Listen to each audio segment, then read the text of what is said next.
Good evening. Hello, guten Abend, meine Damen und Herren. Good evening, ladies and gentlemen.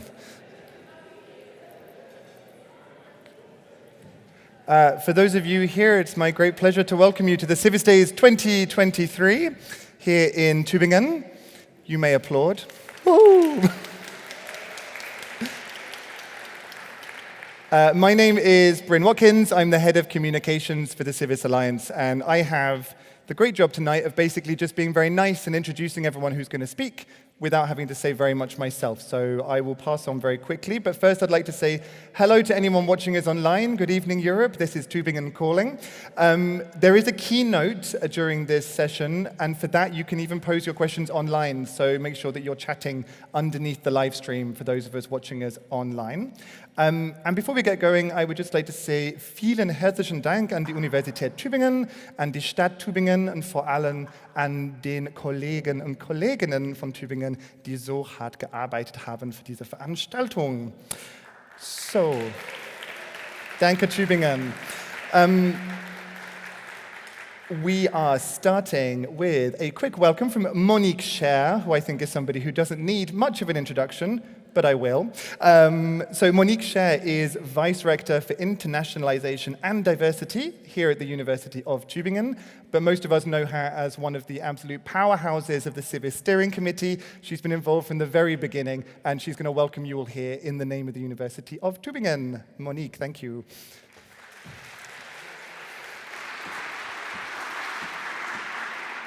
Hello, everyone. It is my really divine pleasure to welcome you all to Tübingen and to the 2023 Global CIVIS Days. It's the second meeting that we're having in person after the wonderful event that we had in Athens last year at this time. Of course, we can only aspire to the same level of hospitality and inspiring sessions and exchanges between colleagues, and the opportunities for us to get together that we had last year. Not to mention that we would aspire to the weather that we had in Athens. It's not quite the same here, but we're hopeful that the sun will come out and that we will have more Greek-like weather in the coming days. We also hope that those of you joining us online will also benefit from the events of these days, even if you're not here with us in person, because there will be a lot happening. The theme of our CIVIS Days this year is sustainably connected universities. And this opening session will start us off thinking about what we mean, asking, how can we achieve a sustainably connected alliance? Connection and sustainability are the key words here. There are, of course, terms that each have multiple meanings. And I think that we mean to keep this plurality of meaning alive when we discuss these terms. These meanings, multiple meanings, are all relevant for our work together in the Alliance. Connection has at least three meanings. Connection is an infrastructure. So, we think of IT, for example, infrastructure which connects universities, facilitating communication. But also a mobility funding format is a kind of financial infrastructure that facilitates connection by moving people physically between our universities. Connecting as a process or as a thing we do is also another meaning that is important. When we undertake something together, when we embark on common endeavors, teaching together, researching together, actively bringing people together. But connection is also something that we feel. I think it's important to keep in mind that connection means we feel linked in an overarching way, that we all know that as members of CIVIS, we are connected. And we can call each other up anytime to help each other out, share information, start a new project together, and so on. Sustainability, of course, one of the most important terms of our time. Some may feel that it's a term that runs the risk of being overused, overstretched in its meaning, and yet I think undeniably it has meaning for what we are doing in at least two ways here. Sustainability refers to something that will last over time, that it will last into the future. Sustainability is about the long term, about thinking beyond just the next couple of years, the next funding scheme, about planning for how to make something last. Sustainability, of course, secondly, also very important in the sense of environmental sustainability. So because, anything that we are making now that should last long term entails consideration of the impact that it will have, the impact that our efforts will have on our ecosystem, on resources, on people, their lives, the lives also of all of our non-human co-inhabitants of this planet. So we need to keep that in mind. The question for our alliance is, how can these solid connections between our universities best be developed to become long-lasting, inclusive, and environmentally responsible? These are the questions that we pose for this event, and I am really delighted that we have such a diverse group of voices who have accepted our invitation to participate in this opening session, to address these questions and help us start our conversations that will sustain us over the next few days. These people, these voices include a representative from our ministry here in Baden-Württemberg, from whom we receive a lot of support, a founding director of another European University Alliance, one that we know and love well and who is a critical friend of ours, students, the people for whom this is all about, who represent our future, and experts on the central values that our alliance holds, that we are committed to in our alliance. All of these persons I have not named because they will be properly introduced by Bryn, and so I won't use my time for that, but take this opportunity to just express my warmest welcome to all of them and my thanks that they are making a contribution to this opening event today. And I also thank all of you here in the room and online for joining us, and wish you all inspiring and celebratory times here with us today in Tübingen. Thank you.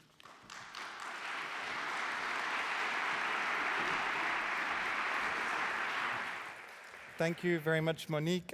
So we do indeed have a very exciting mix of speakers with us this evening. Can I welcome to the stage Dr. Eva Dade. Now, Dr. Eva Dade is here to represent the Baden-Württemberg Ministry of Science, Research and Art. And it's really important to us to have someone not just from the world of policy, but actually regional policy here with us tonight, because we are Europe's civic university alliance.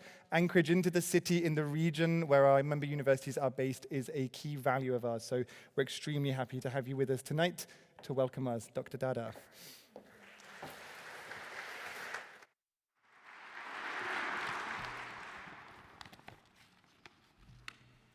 Thank you.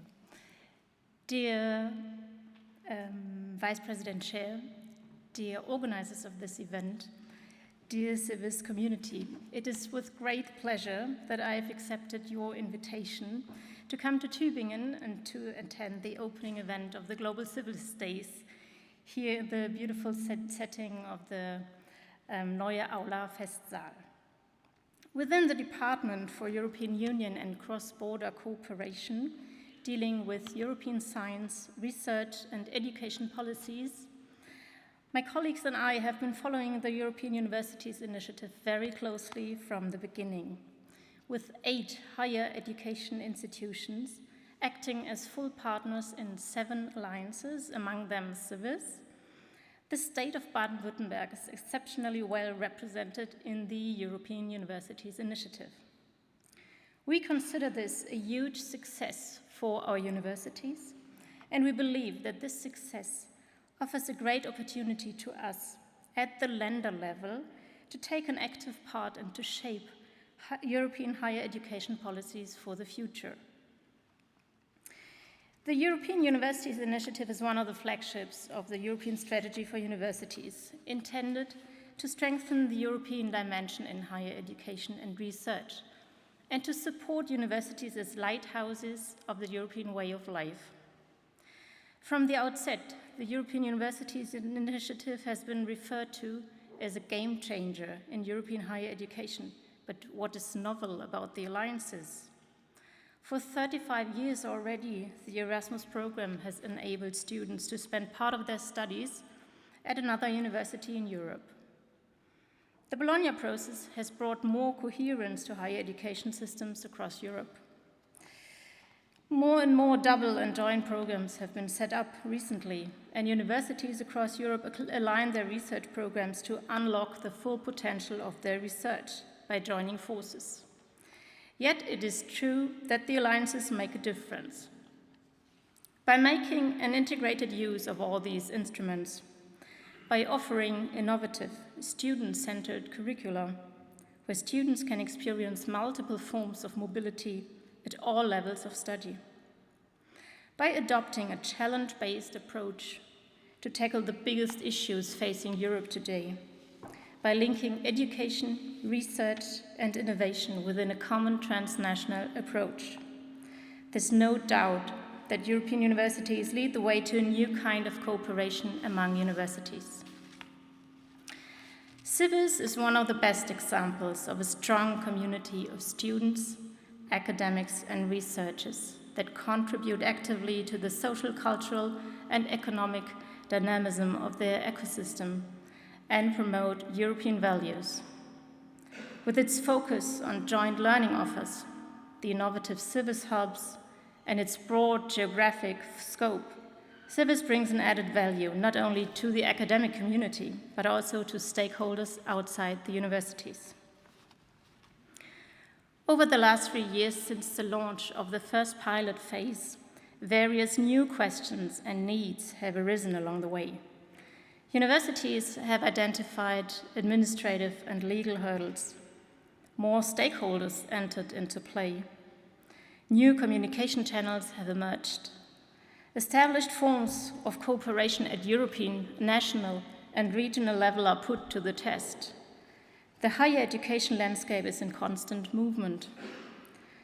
We are convinced that this is exactly where opportunity arises if we work closely together, hand in hand, with universities and authorities on regional, national, and European level. We will be able to make a major step towards the achievement of the European higher education area. As to the state of Baden-Württemberg, I am confident that we can build upon the long-standing and very close ties that we have with our universities. Dear CIVIS community, an exciting event lies ahead of us, one that highlights the diversity of your alliance and gives a glimpse into the most pressing questions for the future. How can we make sure that CIVIS continues to grow and to become a long-lasting and inclusive alliance of strong, autonomous universities? On behalf of the state of Baden-Württemberg, I can assure you that we will continue to do our best to systematically and efficiently support the University of Tübingen, as well as the other universities in Baden-Württemberg, on their journey to becoming European universities. We wish you every success for the future, and we are confident that CIVIS will find its way to become a sustainably connected alliance, leading the way to a new kind of European universities. Let me wish you now successful and stimulating global CIVIS Days, full of thought-provoking discussions. Thank you.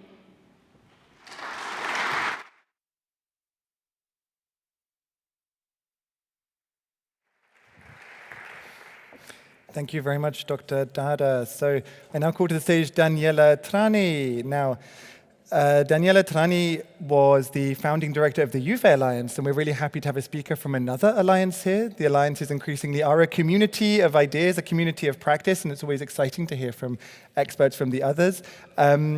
Now, Daniela Trani, I will introduce you. You were trained in the natural sciences via some time in the US as a postdoc, but you've now been in Maastricht in the Netherlands for 12 years.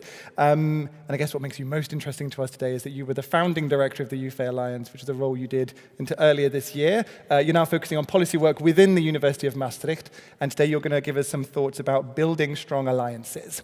Now, this is our keynote tonight, which means after this there will be some time for questions from the room, and for those of you online, some questions from the chat below the live stream as well. So be preparing your questions, please. Thank you very much. Thank you.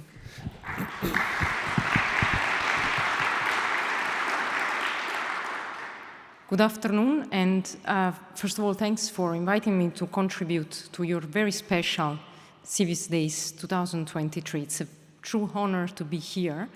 And today I will do my best to start addressing what should we actually do to build sustainably connected universities, European universities? What are strong alliances? And I will do so sharing with you some thoughts that I have derived from my experience with the Young Universities for the Future of Europe, of which I was the director until a few weeks ago. But I'm not claiming here that I or we had and have all the answers. So I have to make a first disclaimer that I might leave you with more questions than those I came with that were assigned to me. But moving to our topic, how do we all together build strong alliances?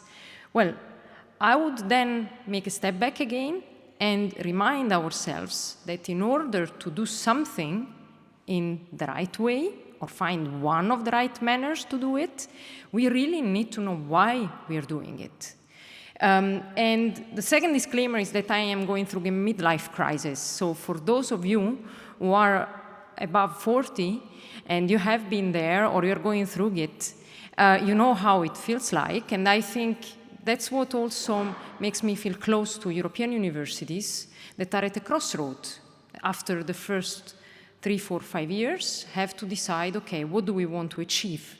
So I am posing you then a set of existential questions that are for alliances. I'm leaving my case aside. And I would like then to really raise some questions which I will try to attempt to answer or to provide some thoughts towards during my talk. What is an alliance? What are the ingredients of an alliance? And why do your institutions want and should be in CIVIS, in a European Universities Alliance that is so consuming, so challenging, but we also know so very inspiring for everyone that's involved? And what does an alliance, what does your alliance need to thrive? What do partners, universities, but also other stakeholders need to flourish within this complex, ambitious, inspiring partnership? Zooming in, I think it's also essential to reflect on the role of the communities, of the different stakeholders, the staff, the students, but also the citizens, the public and private sector that we are really trying to involve in the development and establishment of the universities of the future. And last, I will also share some thoughts on what does an alliance mean for the identity of individual universities. Do partners need to protect their own individual identities? Why? How? So I also wanted to check with artificial intelligence what they had to say about an alliance. It was quite scary, I have to admit, because I also asked what is CIVIS and what is YUFE, and yeah, the machine really could answer something that made even sense. So it's interesting and it can save our time, but don't worry, the rest of the presentation, I swear, I made it myself. So when you ask ChatGPT what is an alliance, a few key ingredients are brought up. It's a cooperative endeavor. You are here, you're a wonderful example of a very strong cooperation of people, of minds, of institutions that are pursuing a common goal. that are doing so by pooling expertise, resources, and recognize that this effort is a strategic one for your universities and for your organizations. And why is CIVIS and why are other European Universities Alliances so special? Because together you can achieve what is impossible to achieve alone. Assuming we know what that something is, and I'll come to that in a moment. So we know how challenging it is to develop an alliance. I don't need to tell you, because you are doing it every day. And maintaining, fostering, building an alliance requires also developing effective communication, profound trust, and alignment of interest. So from my human experience and your human experience, I can give a good news. We also have something to add to what ChatGPT said. And there are the values. The values are at the very forefront of building an alliance, of building a European university. The diversity of the institutions and of the people within the institutions are a core strength. And we must never forget this. And this means also that other perspectives that come from this diversity are the very reaching ones that we have to listen to so that we can learn from each other and make together something that is truly unique. Building a European university cannot be done top-down. Top-down commitment is key, but bottom-up engagement and co-creation are the ingredients that will make the European universities really exist and thrive in the future. In this very complex process, of course, there is lots of joy. I'm sure that you experienced it today in your meetings, lunch, tonight over dinner. But conflict management is also a very important part of the work, and not only of the executives, but of each and every of us. And in order to build solid alliances, we cannot do window dressing. We have to really create something we know will add value to the institutions. So going back to the why, I think we have been working on building these alliances for 5 years, as we were reminded by Eva, and we must never forget why we're doing it. So it's a very good habit to every now and then ask ourselves and discuss within the institutions, with our colleagues, what is our target, what is our goal, because that is at the very core of everything we do. And in that context, because your institutions are already excellent institutions in your countries, in Europe, globally, it is really key to focus on what is so special in coming together. What is the alliance adding to what the institution already does? How are we growing stronger and more relevant together? That's really key. And the element of connection that you have put at the center of your meeting this year is also an essential one. The connection means a connection not only within the university, but also with each other, the connection with the students and the staff, making sure that we don't only communicate one way what we are trying to do, because that's also what happens sometimes in each and every group that is working at the executive level or in a specific area. We are so focused on our why and our how that we risk not to hear the other voices. And that connection, that exercise is key to empower the different perspectives. So the purpose is central, and who are we co-creating with is essential.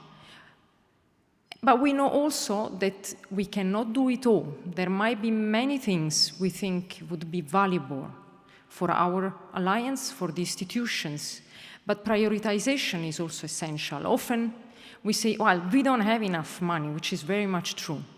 In education and in research, funding is always a struggle, and for European universities that have reached already a level of complexity that's unprecedented, resources are an issue. But it is essential then to also be realistic, to be pragmatic, and to make priorities. And the fact that we work with different institutions, that we work across institutions and across faculties, really gives us also the opportunity to build economies of scales. And that's where an effort to unite, I'm not talking about merging, so please don't get scared, I'm talking about uniting. Alliance and institutional organization is really an opportunity to strengthen the resources, to increase indirectly the resources that are available. And of course, we hope that in the future, supportive member states, states like the Baden-Württemberg and the Commission will continue to see the added value of what we do and to even create new ways to fund what we want to do. But in order to achieve that really deeper and structural change in how we are funded, we have to show concrete progress. That's something that is equally important. So I call it lobbying by example, lobbying by progress. And we know that the progress is happening in CIVIS and the other alliances. So communicating it, sharing it with the policymakers, with the member states, with the communities, it's really going to be important as we go forward. We are creating European universities. One of the reasons is that we really believe that this is an essential way to strengthen European identity and the sense of citizenship of our people. But then we also have to walk the talk of European Universities Alliances development. We have to be aware that we come from different perspectives. So I don't know if you know, there is a parable about 6 blind men, actually monks, that lived in a village close to a town when one time a market was held where an elephant was brought. And the blind men had never seen an elephant. Obviously, they would not be able to do so because of their physical impairment. But they heard that there was this very special being, and they wanted to experience it. So they together went to the market, and each of them started to touch a different part of the animal.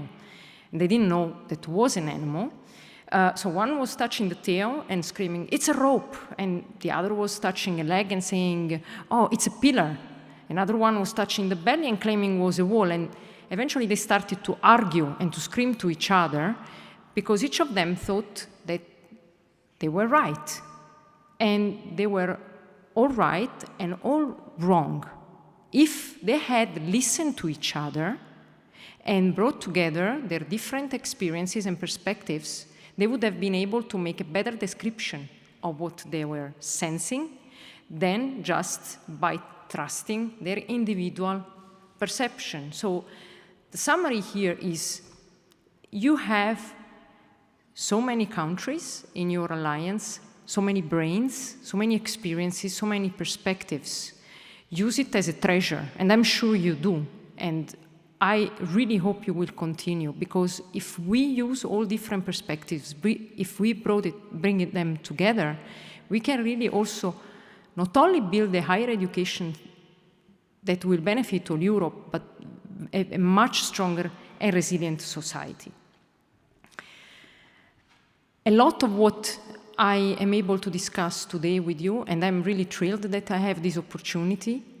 I have learned it in the years I had the privilege to work in the Young Universities for the Future of Europe Alliance. And one of the exercises we did with all the colleagues and the institutions involved is really to try to think of the added value we wanted to bring to each and every institution and the local ecosystem that was hosting them. YUFE, I will spend just a few words on the Alliance because I don't know how familiar you are, but it's currently including 10 partner universities from as many European countries and 2 non-associated, non-academic partners that are associated partners from the world of work and from the expert work of education.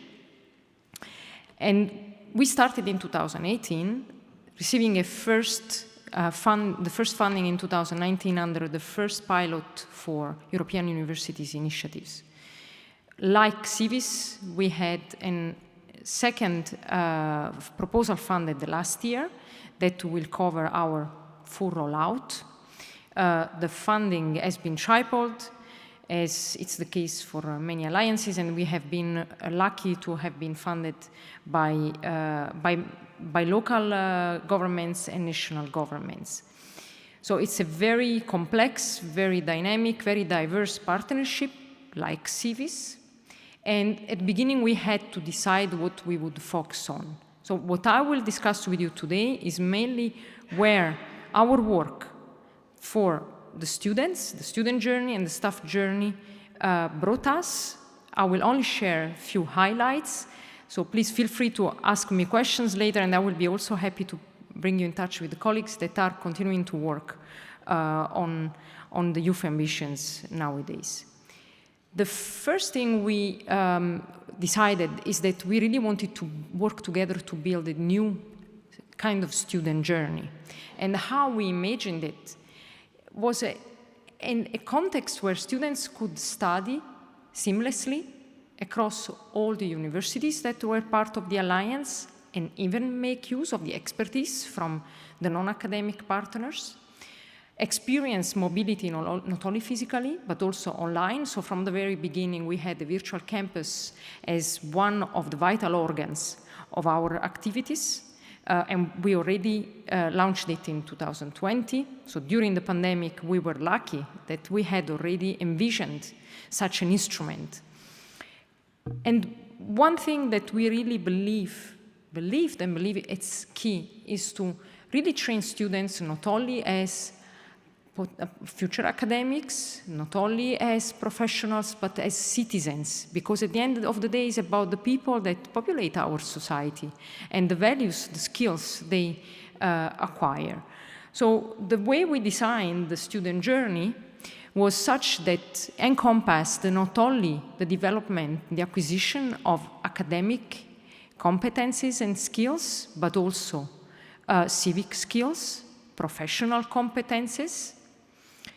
The students have the opportunity to acquire language skills through the other partners within the Alliance and also other organizations involved.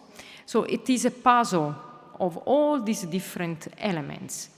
And while other alliances decided from the very beginning to go for bachelor's and master's, so very formal programs, what we did is to open up the existing programs.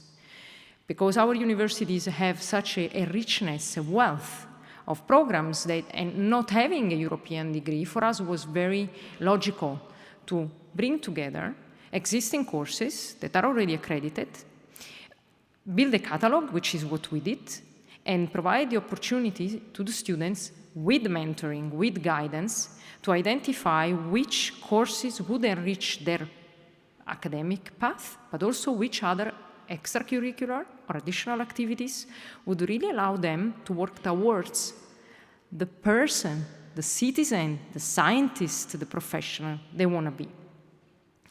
And this approach encountered great interest from the students.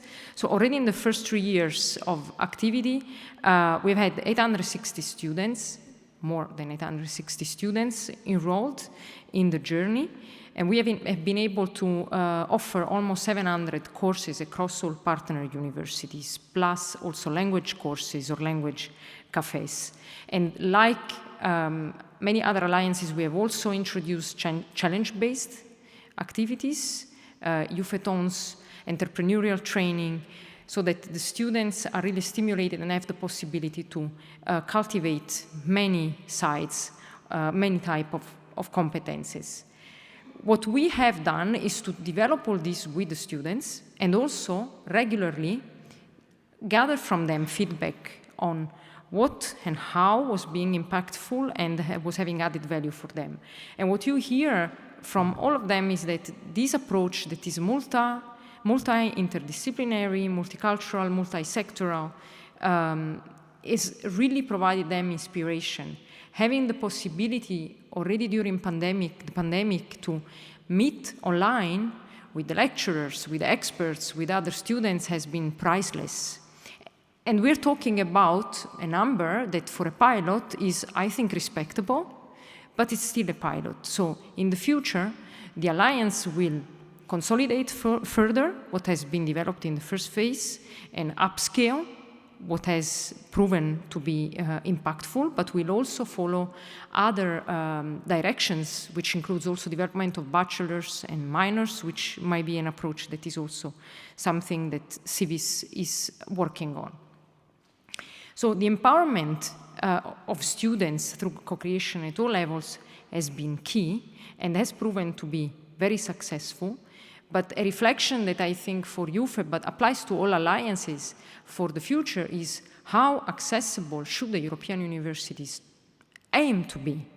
Are we trying to reach all our students, all our staff, a fraction of them? What is feasible with the approach we are trying to pursue? So there is no one model, no one solution, but what is key is to really think of the vision, the strategy, before we start running to develop or further develop or implement the actions. And the staff has been essential, will continue to be essential in this journey. So also their journey in YUFE, as it is in the other European universities, is really important to reflect upon.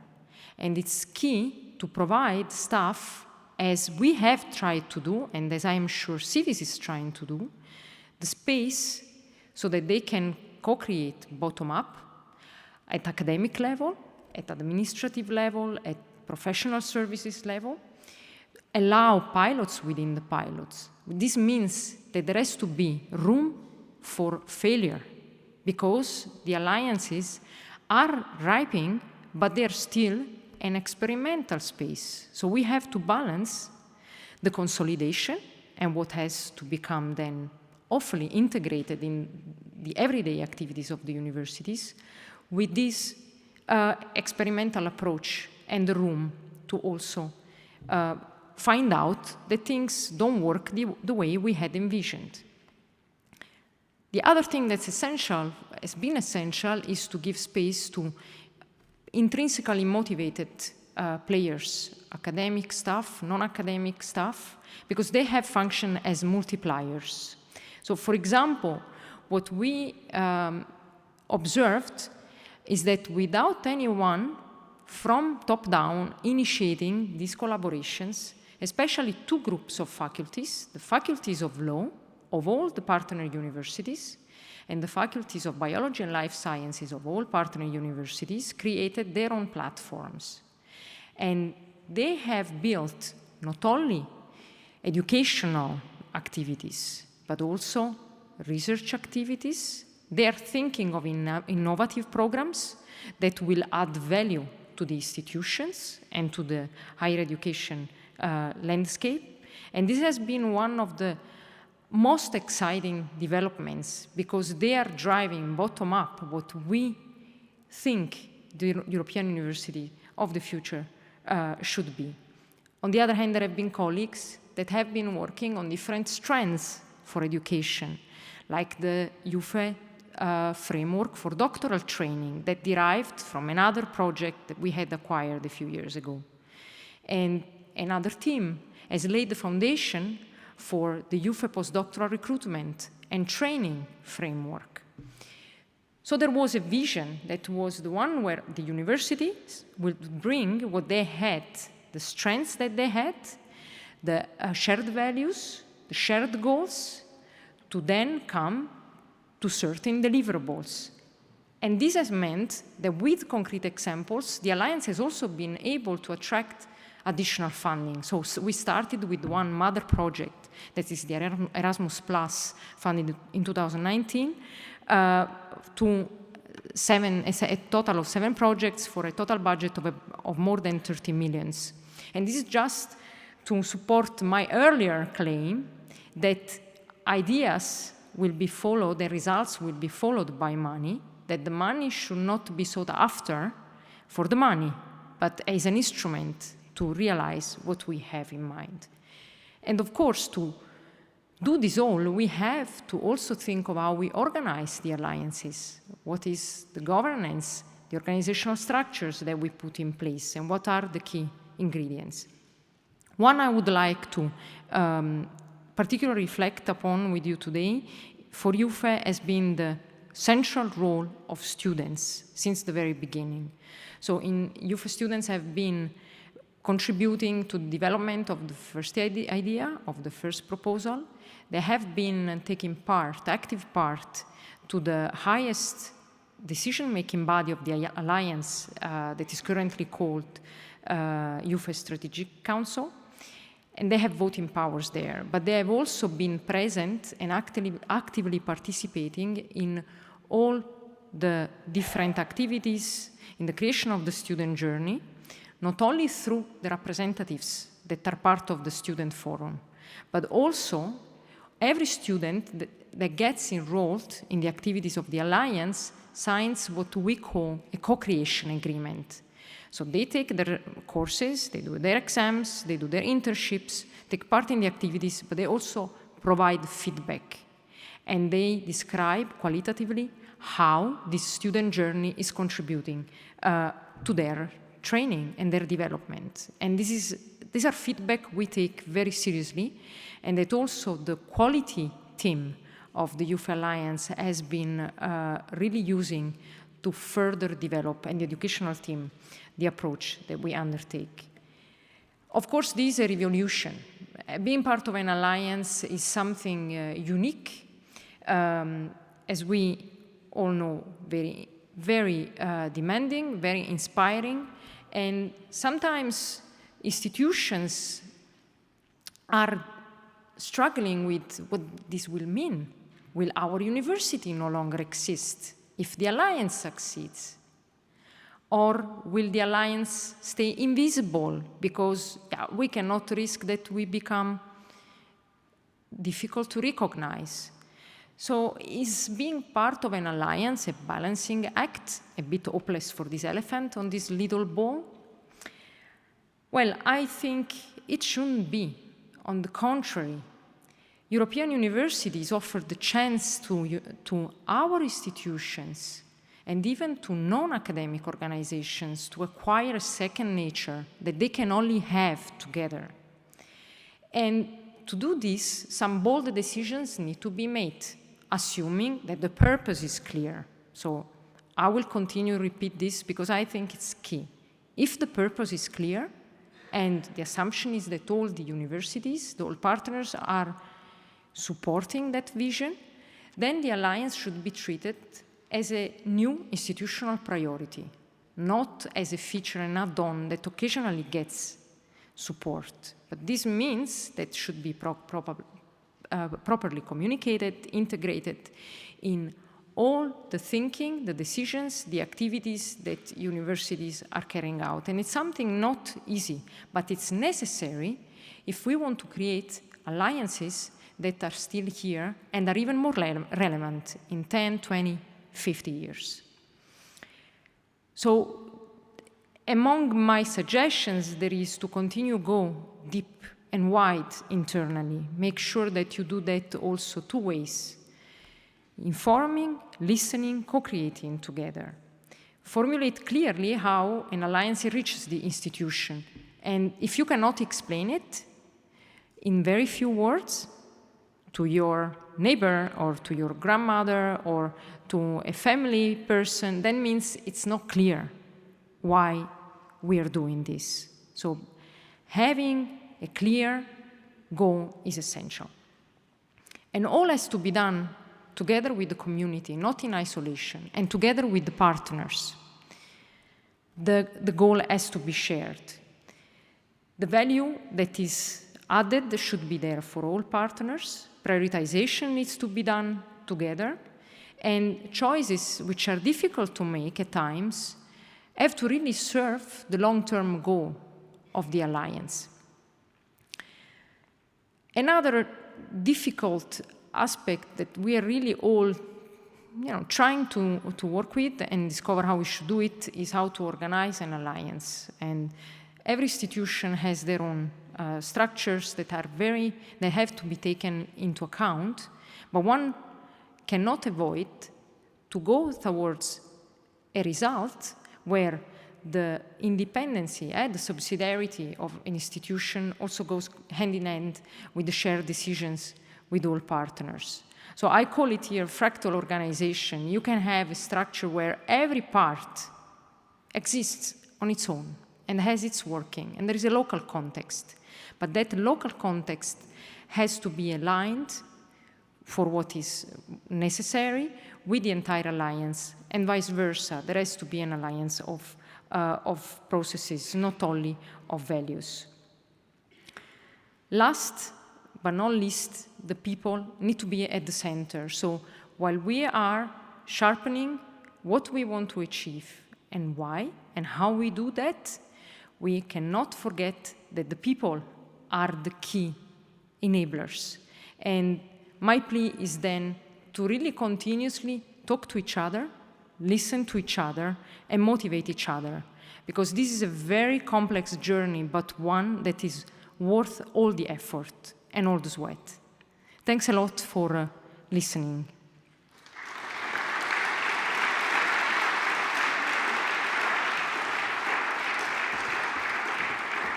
Thank you so much, Daniela. That was absolutely fascinating. It's, I'm sure lots of us spend our nights thinking about questions like that. I know that I definitely do as someone who works totally for an alliance. Could you stay for a couple of questions?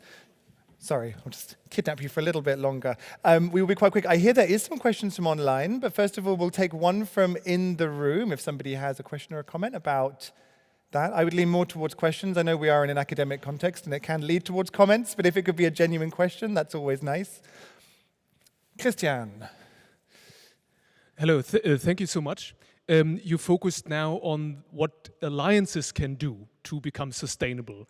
What about the political context? And I ask you now as the policy advisor, what about the European higher education policy development in the next years or decades? What role do University Alliance really play also, let's say, for the big players there? Is that one extreme would be lip service, it's great, but in the end, it's about other forces? Or is there really commitment also from the European actors, the Commission, etc.? Are they really putting their weight behind this concept? What's your impression? You are probably closer than me and many here in the room to these discourses. Thank you. Thank you, Christian.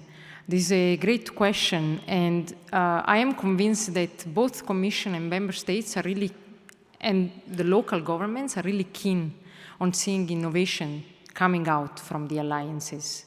So from my point of view, it's not a question whether what we are working on within universities and European universities alliances will contribute to the future policies. It's more what is this and how this progress will contribute to strengthening higher education overall. So not only for the universities that are part of alliances.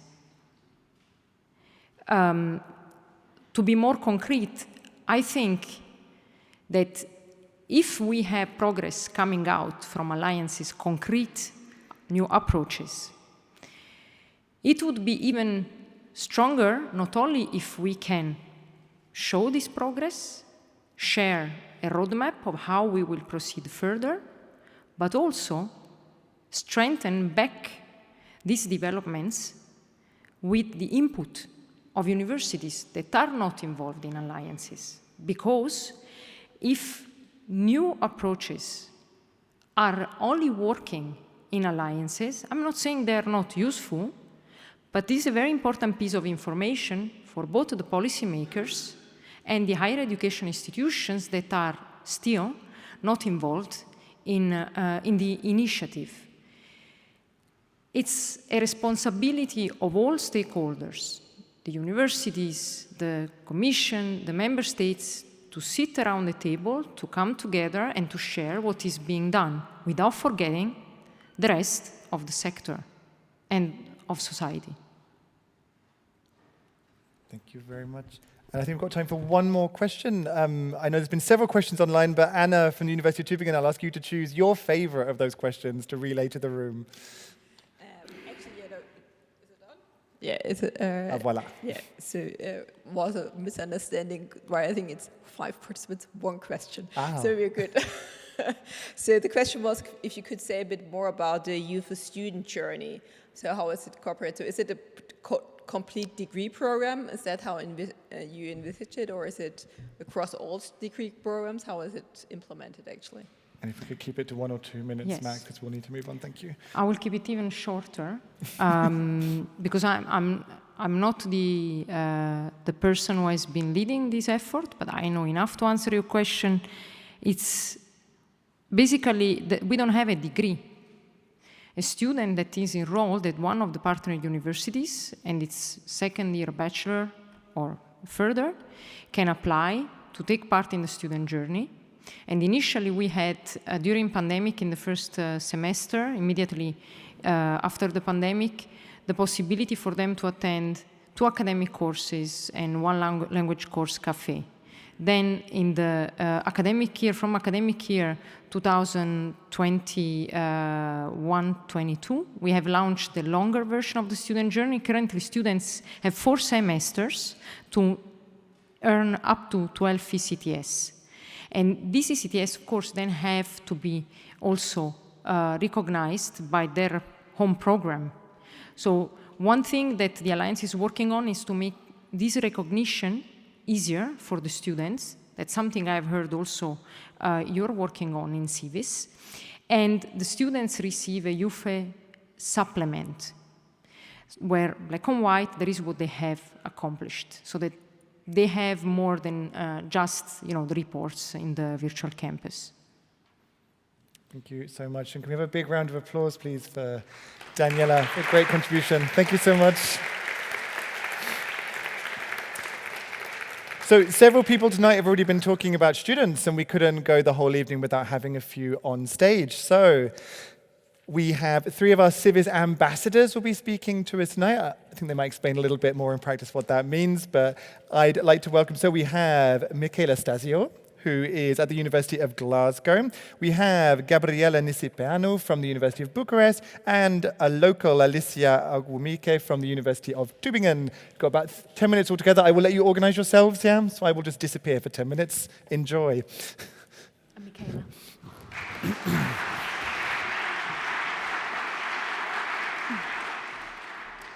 Hi everyone, my name is Michaela and I'm a student CIVIS ambassador at the University of Glasgow. I'm truly happy to be here today as we celebrate our academic community and reflect on the impact of CIVIS. My personal experience with CIVIS has been incredibly positive, so today I'd like to share with you what I've learned and what I consider to be the biggest strengths of the Alliance. Now, firstly, I'd like to praise CIVIS for the range of courses it offers. Since March 2022, I've taken part in 4 courses, ranging from international relations to second language learning, and currently geology. Having access to this incredible variety of disciplines allows students to step beyond the confines of their degree, but also to explore new interests and challenges, which ultimately lead to a broad understanding of the world. I also believe it prepares students for the future job market, where having an academic background that spans multiple fields of study is becoming increasingly relevant. Secondly, I'd like to acknowledge the invaluable networking opportunities of the Alliance. Through CIVIS, I've had the chance to meet some truly inspiring professors, and I've built friendships across borders, proving that diverse backgrounds and experiences can truly account for new and exciting ideas and strong collaborations. Thirdly, I'd like to point out how, thanks to the CIVIS online courses, I've experienced various university systems across Europe, including countries like Greece and Spain, which has been extremely insightful as I've discovered more and more about other European countries, thus contributing to the feeling of a European inter-university campus and strengthening my feeling of belonging as a European citizen. The physical mobilities offered by CIVIS are also undoubtedly invaluable. I've had the chance to study global ethics in Stockholm with CIVIS, where I discovered a love for the country of Sweden, so much so that I've started learning Swedish and will hopefully continue my studies there. Finally, my colleagues and I came together to reflect and discuss future aspirations for CIVIS. As we've all had amazing positive experiences, our hope is that CIVIS keeps gaining recognition within the academic community. Thank you for listening.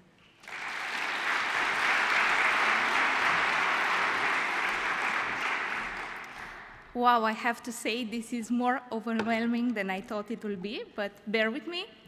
My name is Gabriela Nisipianu. I'm a doctoral student at the University of Bucharest, where I have been working on a thesis about the experiences and impact of the Erasmus program. For me, CIVIS came quite late during my last cycle of studies, but I can say I felt the impact both as a student and as a young researcher. I had a few CIVIS-related experiences, but the most relevant and the one I want to share with you today was a 3-month mobility experience at Universitatea Autonoma de Madrid. As a doctoral student, I needed a supervisor, and you can imagine how lucky I was to find there a person that had the perfect expertise for my thesis. In fact, my supervisor there did his own doctoral research on the implementation of the Erasmus program some 15 years earlier, but it was a great opportunity and honor for me to share my research with him, my ideas, my results, and to receive feedback and insights. And I have to tell you that I left there with a more clear perspective on what I was doing.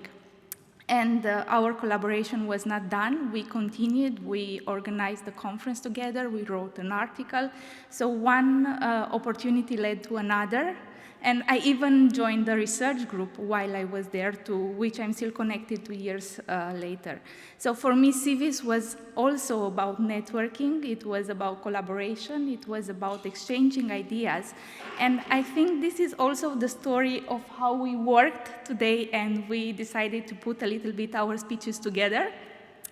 Now, when we were tasked to reflect on the future and on developing the alliance, we expect CIVIS to test and implement several educational innovations. We have seen how this worked with micro-programs and virtual mobilities, and what it was clear for us is that the combined force of all the institutions within the alliance is higher than the sum of each of them individually.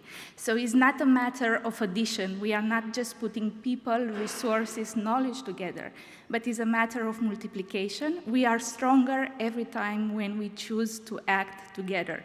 So for the future, we want to continue with this. We see CIVIS as a driver of change, and we see CIVIS bringing this push for sustainability.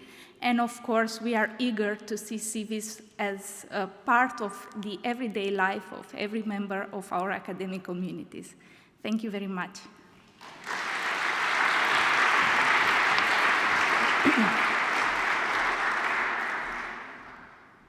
Thank you. Hello, I would also like to welcome you in Tübingen and say hello to everyone who could not make it today and is watching from all over Europe. My name is Alice Ockmerk, and I'm one of the CIVIS ambassadors here at the University of Tübingen, where I am studying political science as my master's degree. I had my first contact with CIVIS last year when I was trying to decide where to spend my semester abroad. And eventually I decided on spending the last winter semester in Athens at the National and Kapodistrian University. Academically, I was able to gain valuable insights into the special political and historical functioning of Greece and the surrounding region. Southeastern Europe and the Balkans were not the regions I was particularly versed in before, but I can say that the region has earned a special place in my heart, and that is also thanks to CIVIS, partly by giving me the opportunity to stray from the path of east to west migration, which I would say is the typical way in the context of patterns of exchange students in Europe. And for me personally, the time I had in Athens was one of the most rewarding and exciting times of my life. And I've always seen myself as a European, of course, but every longer period of time that I spent in another European country fills this sometimes rather intangible feeling with actions and experiences. And I've only been a CIVIS ambassador for a short period of time, but the experience has actually been more emotional than I would have thought, and representing the Alliance and trying to help and embrace new ways of going forward has been and will be my pleasure. And the passion of mine would also be to see a stronger cooperation with our African universities and partners. Lastly, we wanted to end our input with the message to utilize us as CIVIS ambassadors and to state our commitment to helping to shape the CIVIS Alliance. And thank you very much for your attention and the possibility to let us students express ourselves.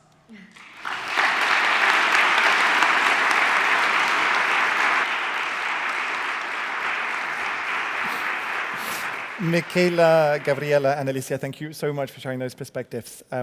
In Brussels, I actually work in an office not on the main campus, and so I sometimes go a whole week without seeing a student, and it's always very important for me to occasionally hear from a student and remember exactly why it is we are building CIVIS, so that is fantastic. Thank you so much. Volker, you're up next. So we're now going to have a short intervention from another CIVIS heavyweight who doesn't really need any introduction. Volker Bailly is the head of the CIVIS office here in Tübingen, and he's also been involved from very near the beginning of CIVIS. Tonight he's going to take us back to our key theme, sustainably connected universities, with some thoughts about what could be a strategy, some elements of a strategy for the future of a sustainably connected university alliance. Thank you, Volker. Thank you, Bryn, not just for moderating it, even with a slight cough, but even to turn my name a bit French by Bailly, which I appreciate as a Huguenot who came to Germany 400 years ago. I'll be quick. What I say is, what's the background of the choreography of this meeting? So there is a strategy, as quite a few of you know, the Stream 2 strategy, which many of you will see in the steering committee in the next few weeks or months. It's organized in the following way. First, in the first part, we say what we are as an alliance. This is what Daniela's input was about and how we can be a strong alliance. Second, most crucially, we say what our objectives are. This is first to give enlarged experience to students. I'm very, very thankful and pleased about the input you gave, and please be sure they were not bribed or briefed, but they really were allowed to say what it's important to them. Then in the second big part, we speak, because it's a strategy paper, about our goals. There will be 18 to 20 goals, sub-goals, each with measures. And this morning, with the mobility group and the mobility unit and the expert group on mobility, we talked about these concrete goals and concrete measures. But then in between, it's the section 3, we speak about 4 CIVIS commitments. In business strategy, sometimes the term values is used. We say these are 4 commitments. And they are, first, inclusiveness and diversity. Second, green mobility and sustainability. Third, not being Eurocentric, but connecting to Africa. And fourth, connecting to our local environments. And these 4 commitments, so to say, would be the spirit of CIVIS, and we would like to mainstream these 4 commitments into these different measures which we are developing. And therefore now, in the next half an hour, we invited 4 experts on each of these 4 commitments to share what they tell us CIVIS should have in mind, should consider when developing further the strategy, not the strategy, but the actions. So that's the logic behind the next 4 interventions. Actually, the speaker on inclusiveness and diversity, she can't be here with us. She fell ill, but the other 3 speakers, 2 of them remotely and 1 on the stage, will now briefly give inputs on these commitments which we would like to give life to over the next few years. So much from my part. Thank you.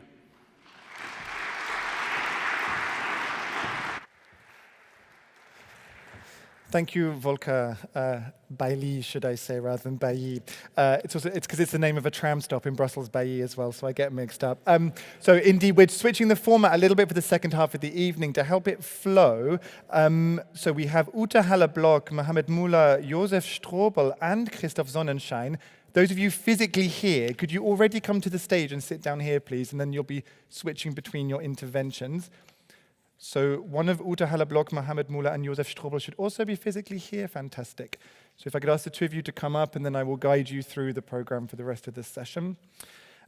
We will be beginning, as Volker said, with a series of quick interventions from those 3, sadly not 4, because one of them was ill today, speakers. So we'll be starting with a speech about green and sustainable mobility from Uta Haller-Block, who is a head of unit for Erasmus Plus coordination in DG Education, Youth, Sport and Culture at the European Commission. Of course, that is the DG behind the program that we depend on as an alliance. And Uta Haller-Block is a graduate of one of our member universities, the Université Libre de Bruxelles, of which I'm a graduate myself and where I now work. So Uta will first of all be speaking to us about green and sustainable mobility. And hopefully you can hear us and know that it's now your time to speak. Yes, hello. I can hear you very well, so I hope you can hear me as well. Indeed, we can. Thank you. Fantastic. Okay, that's very good because it's not so clear. So just before I start, because I was listening, of course, to the previous presentation, which I found very, very interesting, and I really can confirm, because that was a question from the audience, the importance of the European Universities Initiatives for the Commission. It's really something which we follow very closely, and we are impressed by all these, let's say, I don't know what, we have 46 of them in the meantime, and what we see, it's a really strong boost to policy, to strategic. So it really made also the Erasmus Plus program, it gave it an angle which really is fostering political strategy and systemic, let's say, changes in the higher education landscape, basically in Europe. So I can only confirm that this is really one of those flagship projects which is very important also for the Commission. And I also liked a lot, of course, that money should not be, it's not just for the money, but it's for the content. And that's something we try, of course, to say it, because these are the successful projects where you really concentrate on the content. And of course, let's say a university alliance like CIVIS, considering the number of people you have in your community, 11 different countries, more than, let's say, when you count all, let's say, the learners, students, teachers, staff together, you'll come to 500,000. And this sustainable aspect, and then my topic, of course, today, especially mobility in all its aspects, is highly important, of course. And what we see as well is that university alliances are really socially, environmentally responsible actors. And they form basically the next generation of leaders and professionals, and they interact with a lot of different people and inspire others. So all the aspects you will be talking about is really important also because you are developing inspirational approaches probably also for others later on. So on the policy background, I only have 3 slides, so just to basically be as a kind of background to the presentation I have. And this is just setting, of course, we are all in a kind of context, and the context is very political as well. There's a European Green Deal communication and the European Green Deal as such, which clearly states that all schools, training institutions, universities, etc., all those who are basically linked also with learners and education are highly important to be engaged, to really reach out to that final goal that for a greener Europe. And it's clear that the Erasmus Plus program contributes to that very importantly, and also projects or like yours, like the European universities. There are other, let's say, important documents, and if you're interested to look into it, which are important, of course, for everything we do also in our Erasmus Plus program and in other strategic areas. That's the communication on the learning for the green transition and sustainable development. So that's really the education part. Or for example, we have this competence framework, a sustainability competence framework, Green Comp, which is also important. All those stress really the importance of education in building a more sustainable society. So, and within this overall policy framework, the Erasmus Plus program has established environmental sustainability and fight against climate change as key horizontal priority. So just to confirm that sustainability, the green dimension, is one of the 4 horizontal priorities of the Erasmus Plus program, and this is why it is very important for us. And of course, I take the example of the Erasmus Plus program because that's one, of course, let's say, is one of the biggest actors, I would say, in mobility. As such, there are some national programs as well, but I would say Erasmus Plus is, of course, the big program for learning mobility in all its aspects, and is also, of course, a leading example for other types of mobility. And what do we do? Is we act on several areas. Of course, we try to give financial incentives and measures to encourage the use of low emission means of transport. So that's, let's say, the basics of a mobility. You go from one place to the other, and of course you need a means of transport, and that's what we try to do. But that's not the only, because this is only a simple aspect, and you probably discussed this as well when you talk about your project and how you work together. And so what we want to achieve as well is that that sustainability is inbuilt in project by design, so that green practices in all its facets are basically embedded in the projects. So it's not only about mobility, but it's also behavior changes in other parts, habits of consumption, lifestyles, competencies of educators, of learners, etc. So that's important for us as well to embed this in design. And when I talk about award criteria, it's that when projects are selected, that this is also an element which is looked into basically when we look into evaluations and to give grants to projects. So just to say is that even if I'm now also going to the mobility as such, if for us it's really important that projects do not focus alone on this pure travel aspect, but also look into more, let's say, a broader approach to green practices in general. So when we go more on green and sustainable mobility, which is my topic for today, so I think we all clear, and it was good also to hear the students just before, how important the physical encounters are. They remain essential, and it's so important to connect directly with people from other cultural and social backgrounds in other countries, in other places. And we all know the biggest part of communication is non-verbal, and that you can only achieve when you encounter people physically. At the same time, this is a bit contradictory, of course, to the fact we have to be green and avoid traveling too much, and we have to reduce our CO2 footprint. So, and what we see also, this mobility is moving. This moving is also, of course, not only the learners, but also the project work. So all of you who are working in projects also are mobile, of course. So so when we look into that, I would say you have to look into both sides, both the learners who are exchanged, but also how to do the project work. So what we do, of course, and we do that in the program, we encourage low emission travel, but we have to remain inclusive, meaning, and I think geographically, so no emission is maybe possible, train travel is possible between, let's say, close countries, or when it's not too far, but when you come from the north of Finland or from the south of Italy, it's probably not so easy, and not really, even if you allow for more time when traveling, there are limits to it. So we will have to accept that there is a certain CO2 footprint connected to this mobility, being learning mobility or mobility within your project. So what we have to look into is basically having a strategic approach, not go to any traveling we need, but adapt the travel frequency, look into hybrid models or virtual mobility, but combine them. I think what we have learned, at least from the pandemic, what we have seen is that for example, continue to work with a team which knows each other quite well from the start before the pandemic. Then it went out, it continued quite well to work online and to meet only in less frequently. So that's probably something we have to look into when you look into project work, for example, that you say, okay, we need to meet, but we can also exchange virtually when we know each other. So that strategic reflections, I think, has to be led. For learners, it's also to see a bit what can we do that learners also have this experience, look into mobility in how, let's say, in the country and all these kind of things. So I think this is a strategic reflection and an awareness raising and training about what is possible when you are mobile and when you travel within a project from one point to the other. And from what I've seen in the discussions you had up to now, and you will probably have, is that your, let's say, CIVIS could be, let's say, inspiring also for others projects, or even for the Commission for the Erasmus Plus program, and how to deal with this.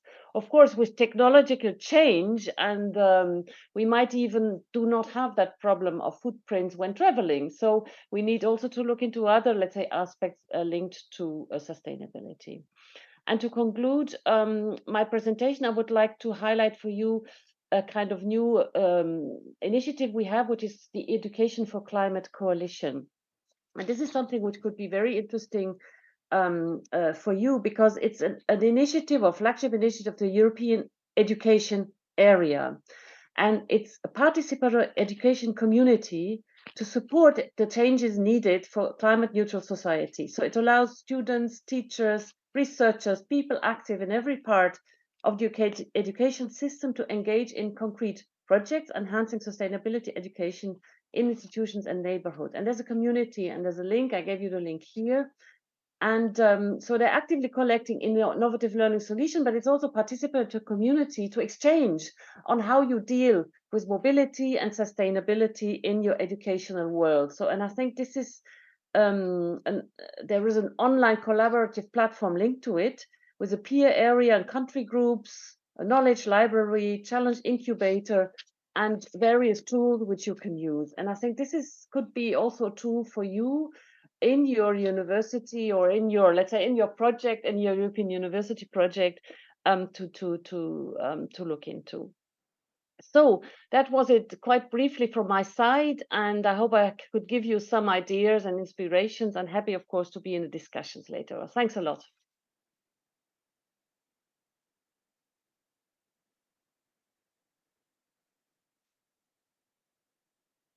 Example of virtual mobility right there, beaming in from Brussels to us here in Tübingen.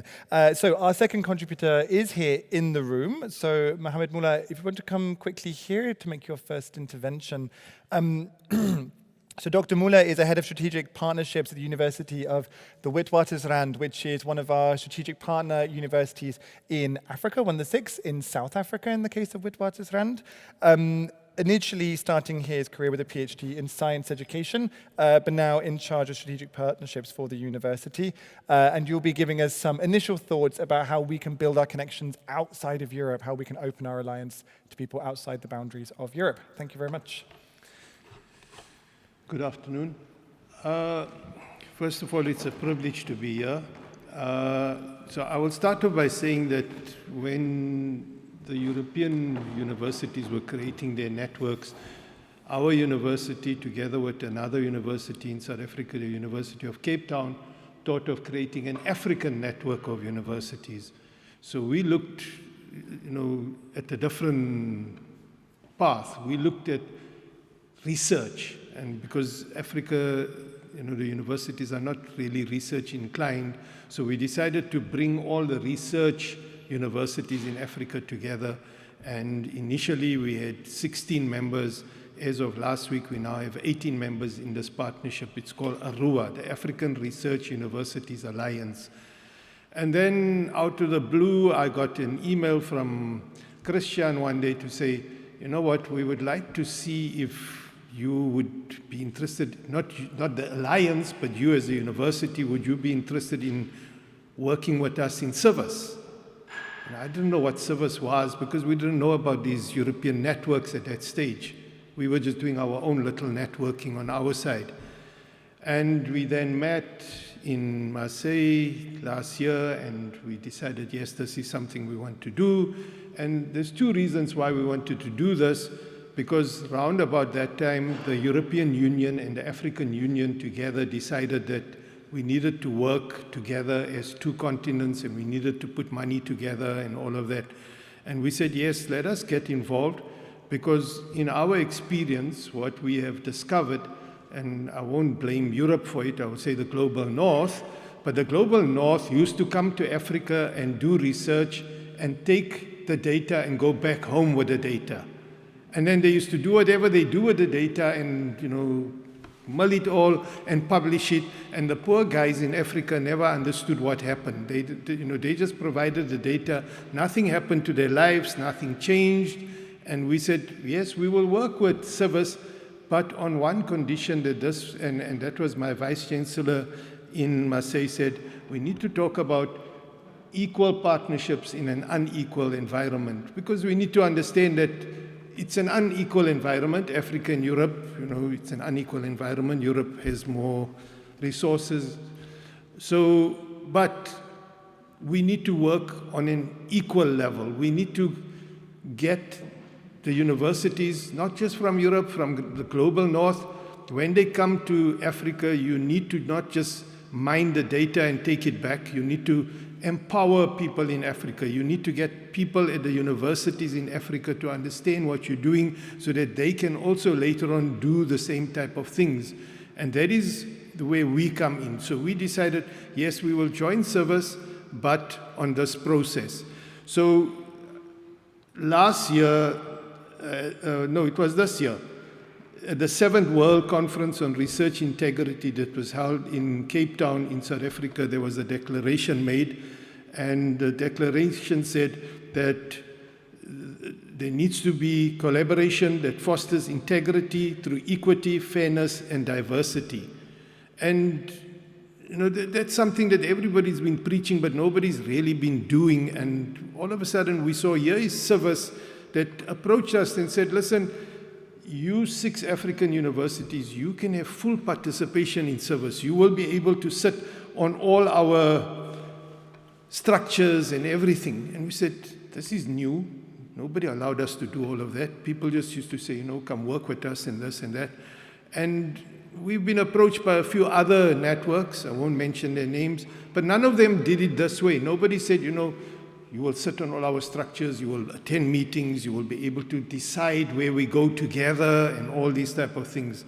So that is where CIVIS is different from the other networks that we have experienced with. So we have experience with 3 other networks, but we are sort of the spare wheel in those networks. Here we feel that we are the full part of the vehicle. We are one of the 4 wheels. Maybe there are 6 wheels in Africa. I don't know how many. We're 6 Africans, so I don't know how many wheels this thing has. 16 wheels. So it's a 16-wheel truck, but we're part of it. And we're working with this truck. We're moving together. So basically that's what I would say, that it's been a humbling experience to work with CIVIS. And very, very, very quickly, especially at my university, we now have academics on all the 5 working groups. People have been involved in everything. The other thing that we find is that in Africa, it is very difficult for students to do mobility, physical mobility. So through CIVIS, we can do mobility, but this time we can do virtual mobility. And our students are slowly learning that they can take courses on CIVIS. They can do a lot of other things that we don't have the expertise to offer certain courses, especially sometimes languages. We're one of the only universities in South Africa that offer some of the European languages. So we offer Italian, German, French, and Spanish right up to PhD level. But most of the time, there aren't that many people in the country that talk those languages. So it's good for those students now to get involved in CIVIS and now interact with people through that language. So students are benefiting, staff are benefiting. That's where I will end.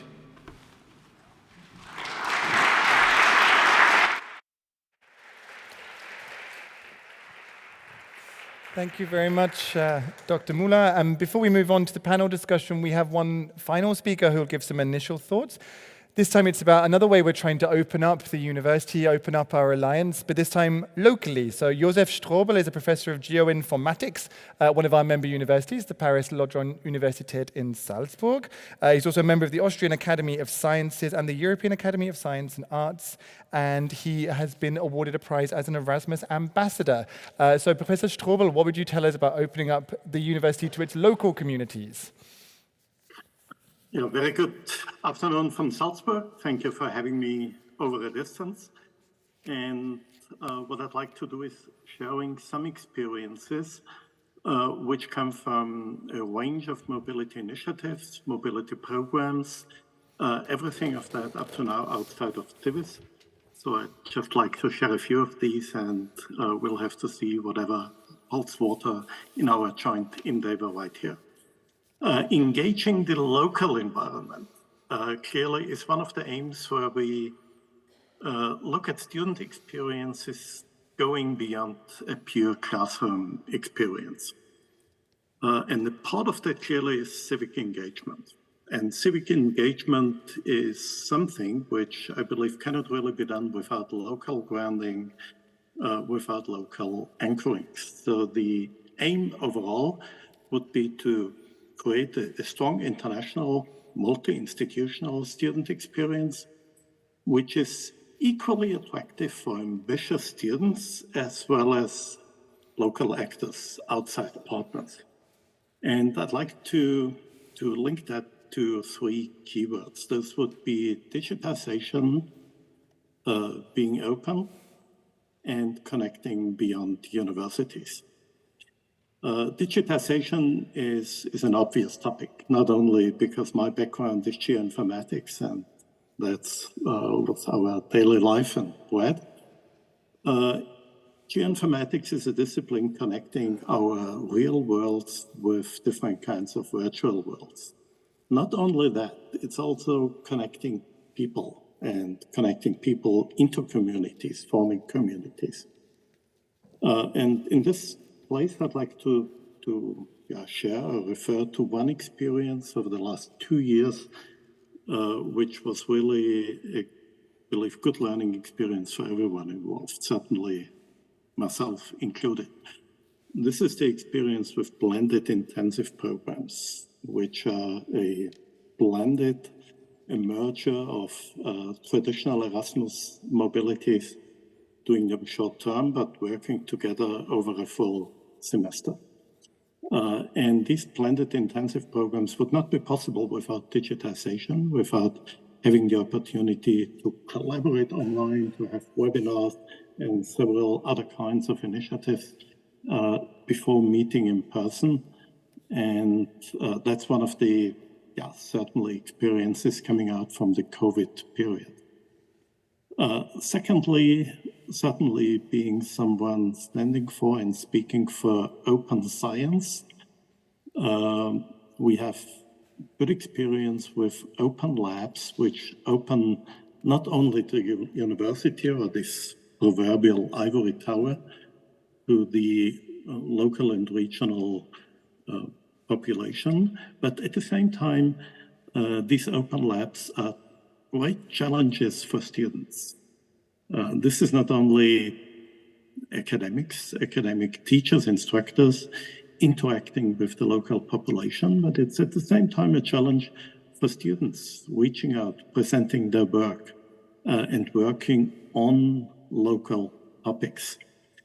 And I'm always happy to connect that with concepts like public participation, with service learning, sometimes classes with a local or regional focus, and certainly with citizen science. Citizen science is one of those domains where we have an opportunity to pick up the current challenges in our world, in our society, and at the same time do that in a participative environment where all the stakeholders are interacting and collaborating on equal grounds. So developing laboratories into collaboratories is something which certainly is a guiding principle behind the open labs we are implementing.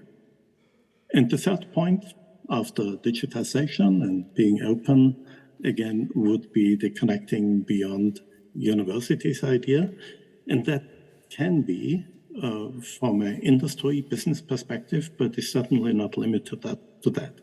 Would include NGOs. So in our case, one of the core collaboration partners is Médecins Sans Frontières, and other NGOs, and of course, public administration. It's, from a student perspective, it's testing the waters, dipping your toe into professional life in the widest possible sense. We are doing that with making internships or placements mandatory in curricula, setting up matchmaking databases, and maybe of primary importance, of relevance in a framework like CIVIS, I can just report on the excellent experiences we had with Erasmus Plus traineeships, where we were hosting students from all over at the university and in local enterprises. Another approach were what we call structured industry programs, so serving as innovation centers or centers of excellence with major industry actors, and that can be related to the role of associate partners, but not necessarily only that. And I like the statement in today's keynote where we should have a clear picture and a clear mission and a clear explanation to everyone we communicate with outside of the academic world as well, what a university alliance is good for. That's the same as what any particular study program would be good for.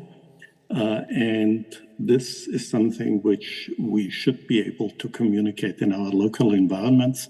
And I'm absolutely optimistic that students coming to one or another institution for a one-semester experience will have a much enhanced experience if they connect not only with the university, but with the local, the industry, the regional environment in those particular places they attend to.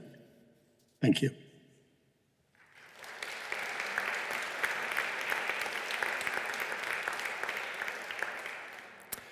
Thank you very much, Professor Strobel. We're now going to build on the ideas we've just heard from those interventions with a roundtable. I'm quite pleased I don't have to chair that because this is going to be a technical challenge between people in the room asking questions, you on the stage, and then some people coming in live on the video stream. So instead I'm going to hand over to Christoph Sonnenschein, who is, I hear, quite recently arrived at the University of Tübingen. So I will say welcome to CIVIS, even though I don't work in Tübingen, but was until recently working in Cologne, manages here the exchange program department. We from Brussels traveled through Cologne today because we were on the train. Of course, we were using green mobility to get here to Tübingen. So Christoph, I will hand over to you to chair this final panel discussion of the evening. Thank you very much. Thank you, Bryn. Okay, yeah. Thank you, and one extra point for traveling greenly over to Tübingen. Yeah, thank you very much for the interesting input to the three speakers, or the four speakers, now including Daniela as well. And we've heard a lot about alliances today, about strategy, and about the four commitments of CIVIS. Now, I'm wondering if you look into management education, for example, strategy will always be defined as something where you have a competitive edge towards your competitors on the market. So I was wondering if you could maybe tell us a little bit where you see the competitive edge of European university alliances compared to maybe other alliances you were talking about that are not funded by the European University. Could any thoughts on that, maybe from you first? Well, the first thing that, first of all, many thanks for the question. And also many thanks to the other speakers. It was very interesting to listen to their insights and their thoughts. And I think what you said about the cooperation between your universities in Africa and the ones in the European continent is really important. Well, the first things that come to my mind is that other alliances are more networks. So they have some shared interests and values, but don't really have to deliver on something. The European Universities Alliances have a commitment towards each other, towards their communities, the European Commission, the local governments. So they're really aiming to deliver innovation, innovative pedagogies, innovative activities. And on the one hand, it's something that is putting pressure, right? Because there's lots of expectation, internal and external. On the other hand, it's really an opportunity to mean something for the students, for the staff, and I'm thinking also of students and staff, of all partners, not only the ones on the European continent. So with the pressure, there is also the chance to really bring change, innovation, and transformation. Thank you, Daniela. Maybe Mohamed, anything from the African perspective? Yeah, so the advantage of a network, previously we used to work as individuals, our university with individual universities. But when you get involved with a network, you have a ready-made group of universities that have a particular interest. So for example, in CIVIS, it's civic engagement. And in South Africa, civic engagement is actually enacted in the Higher Education Act.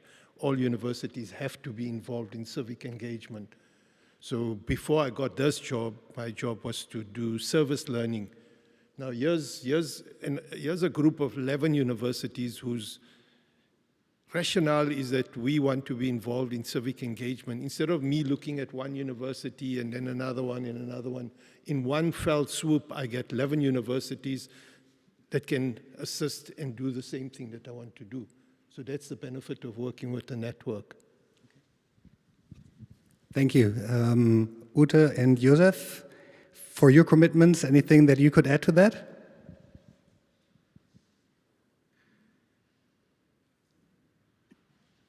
Okay. Yeah. Okay, yes, hello. Yeah, and I think the network is important. And what I always think about, because we have, of course, many projects ongoing, and probably there's no one size fits all.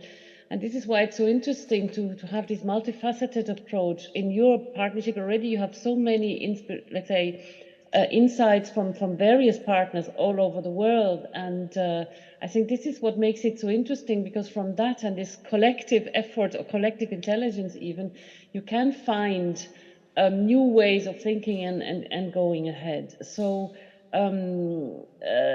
from the program itself, from the program side, what we try to do is a kind of general framework to give you. But inside that, there's a lot of possibilities to look.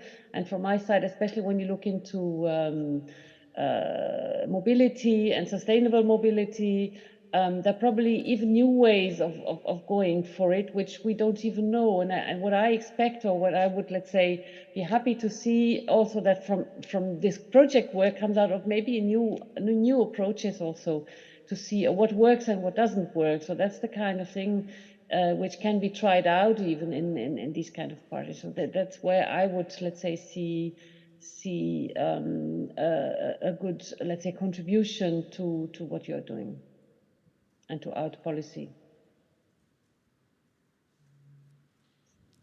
Thank you, Ute. Maybe just briefly, from a student's point of view, student experience point of view, we do have experience with minor mobilities in a virtual, online, and blended sense, all the way to fully integrated joint master programs.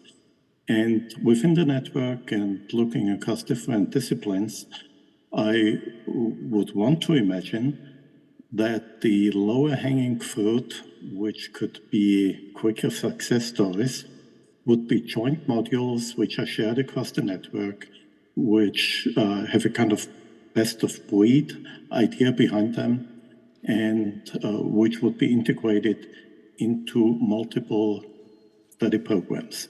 Not so much working with the traditional, or just only in the traditional little boxes or silos of our disciplines, but addressing today's societal challenges by integrating modules into different courses of study and doing that across the network. This is something which would be very hard to achieve by any specific study program or individual university. from a resources and competences and scaling perspective, but that would be one of the avenues to pursue. I would be very keen to be involved with and to contribute and to jointly explore. Thank you, Josef. I have one more question here on my cards, or even a couple more, but I would also like to give the chance to the audience to maybe ask a question to our experts before we run out of time.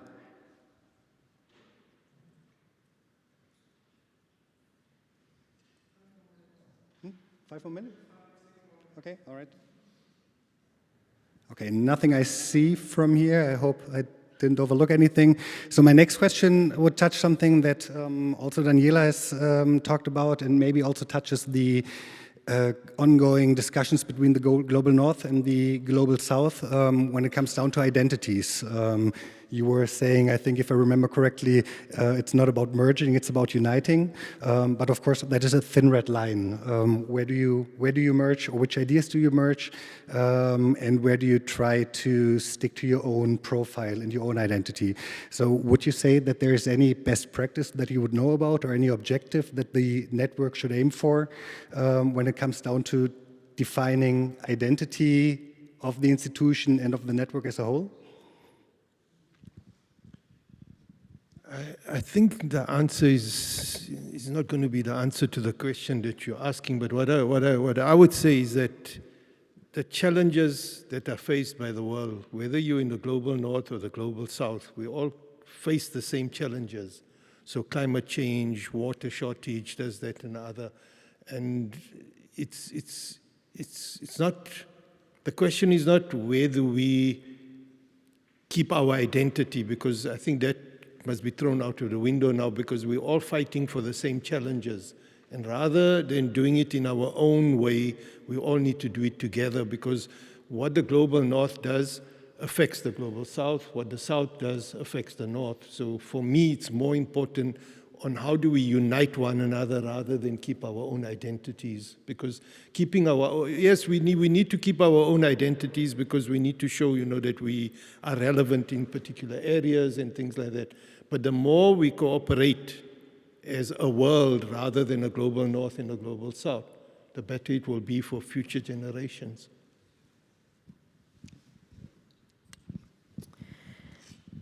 I think that is a very important point. And also, if you think, what is an identity? What makes an identity? If you look at universities in Europe and you go across countries, if you come to Tübingen, how many international researchers you find? So Tübingen is a German university, but its identity is created by people that come from all over the world, brains that come from all over the world. And their cultures, their upbringing has all contributed to make them who they are as academics or experts.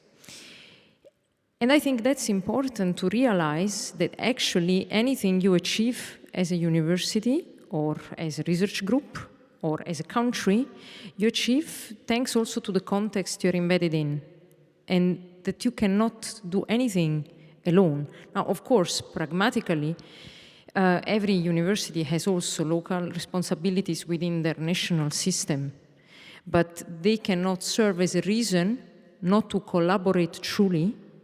And I think it's time to make a decision whether we want to push forward a system that's based on collaboration and sharing of resources rather than on competition.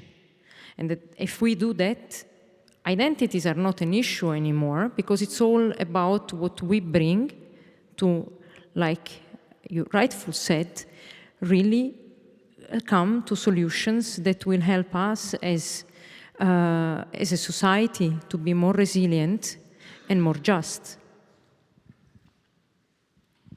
Can I add Yes, please, of course. So one of the things, I think it's in our university strategy, I'm not so sure, but we like to say that when we do research, we like to do global research. So when we say global research, we say it's research that has global impact, but it has to have some local impact also.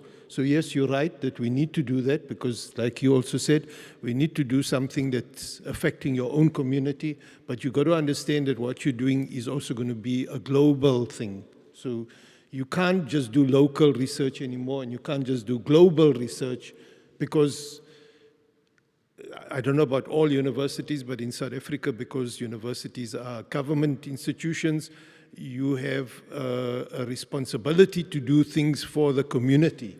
You know, they see you as something that will uplift the community and things. So you have to do local relevance, but you can't just do that. You have to be in the global environment. Right. Yes, please.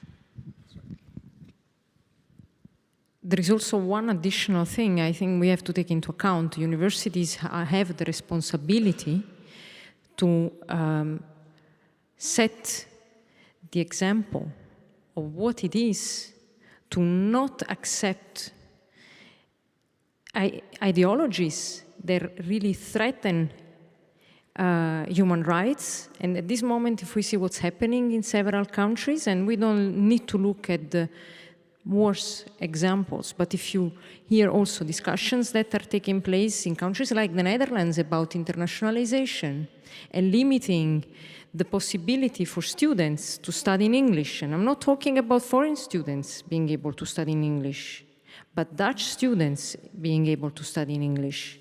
We are having this discussion in English, so if we close the doors to an education in a lingua franca, because that's a reality, English is our lingua franca, we will automatically limit the possibilities for the youth in all countries that might be affected by these policy trends to really having access to job opportunities that might be appealing to them, interaction with other cultures, developing themselves as well-rounded individuals and citizens.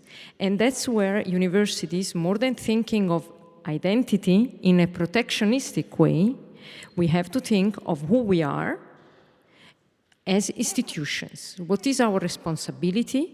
And when we are really keeping up the name that's given to our kind of organizations. What's the output is not research papers and funding, but it's the impact we are having on the individuals we are training and to discussions that are going on in our countries, in our communities, and how we can positively, constructively influence them.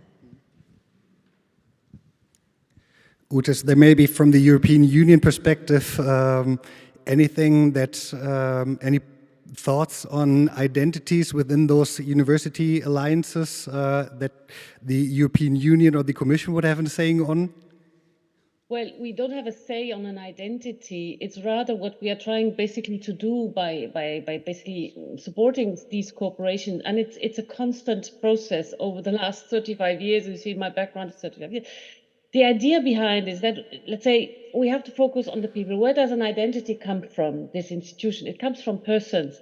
So, of course, an institution can have a mission and a certain culture, but in the end, it's a constant process because the people are changing to always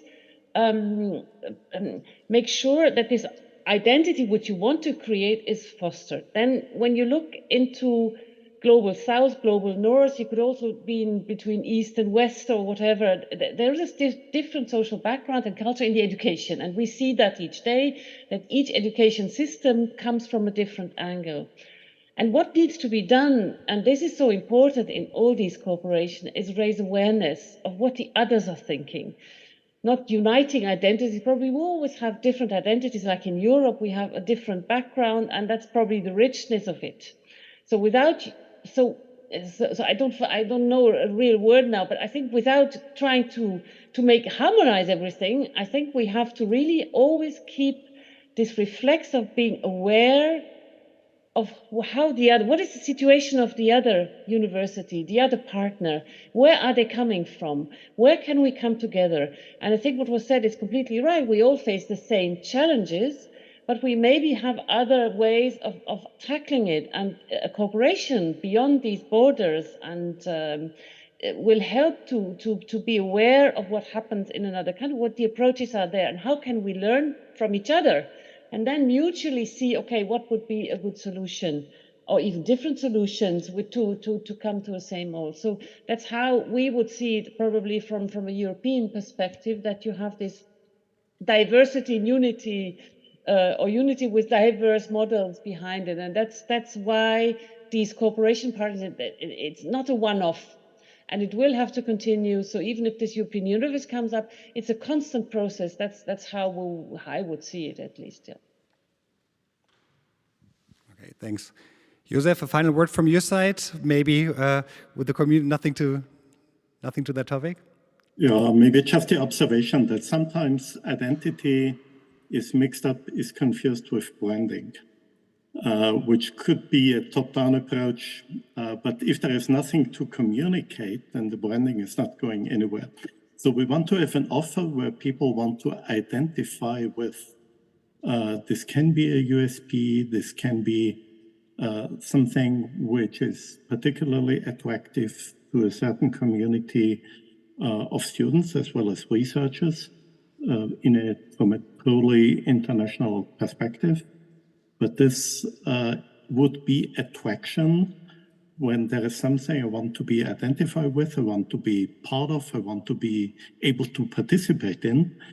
And that would be the kind of truer and more significant understanding of an identity, in my view. All right, thank you very much. And I think we're already at the end. A big round of applause for all of our panelists, definitely.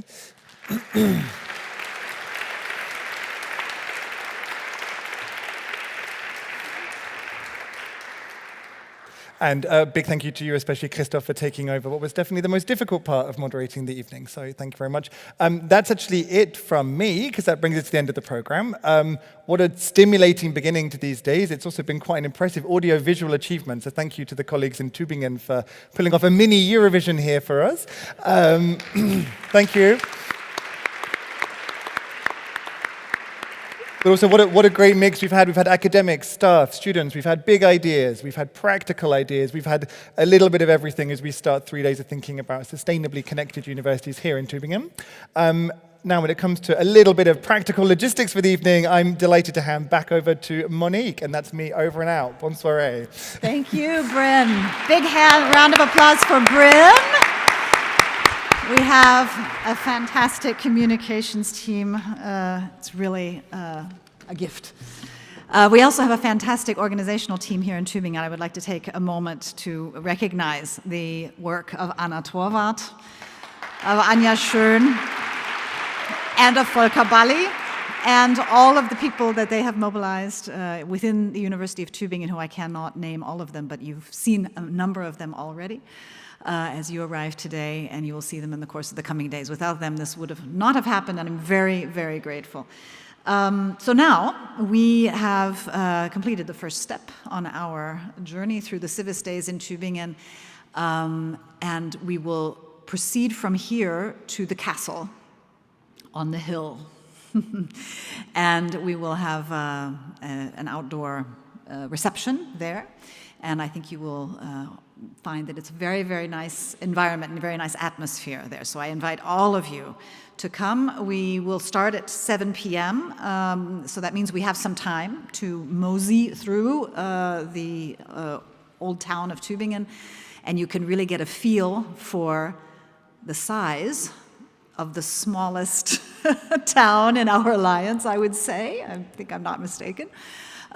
Because most of our universities are located in very big cities. But this is a place, this contributes to the diversity of our alliance, that we are in a small town here.